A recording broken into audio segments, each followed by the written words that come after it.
to a new Petrolhead Classics video. Today from Shelsley Walsh in England. This is the oldest racing venue in the world. People have been doing hill climbs here since 1905, and there have been competitions every year since then, with the exception of the 2 world wars. Now, what I love about this place is that you get really close to the action. You get up front and personal with the cars and the drivers. You can really feel the spirit.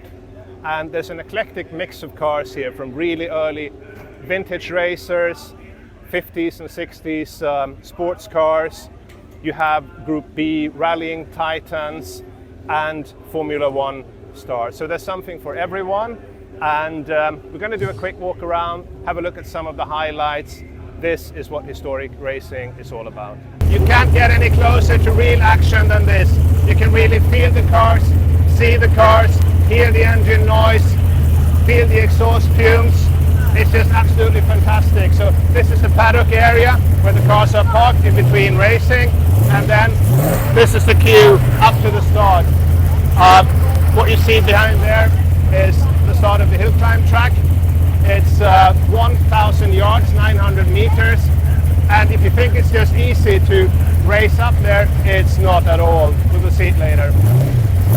Okay, so this is actually the car that I came here to look at. It's a lovely 1969 MGC Sebring, built by John Chatham in 1972. It's a fantastic car. We'll talk much more about it tomorrow. It's just come back from its second run. Of course, there can be no historic car event without a concourse. And you've got some absolutely stunning cars here from different eras. Pre-war cars, 50s, 60s sports car, it's up to 70s and 80s cars. I think 85 is the upper limit to participate in the concourse, and we'll just take a little walk around to see what we got here.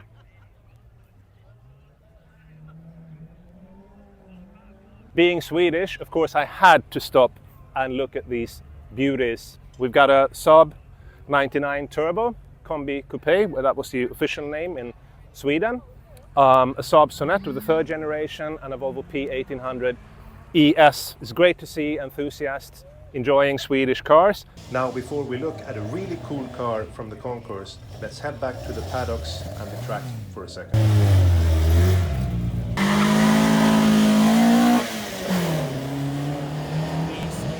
The nice thing with this concourse is that you don't just get $1 million cars.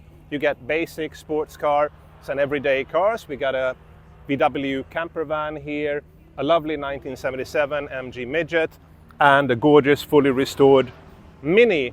And what I really like about this Midget, well, there are many things. I've just gotten to know the owner. He's the grandson of the gentleman that I'm here to meet, and he's 19 years old. He bought this car 4 years ago. It's a running project.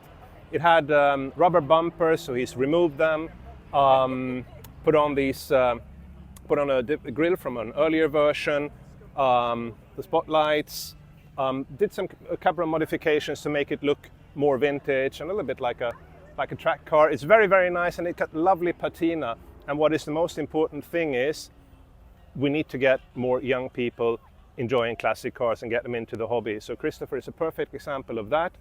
He uses this as his everyday car, believe it or not, and I think it's just really worth celebrating. So once again, the classic car hobby is not about having $1 million, going out and buying the most expensive car you can. It's about finding something that you really enjoy, and this is the perfect starter classic. To conclude, some impressions from the track. Hope you've enjoyed this walk around the Shelsley Walsh hill climb. See you in the next video.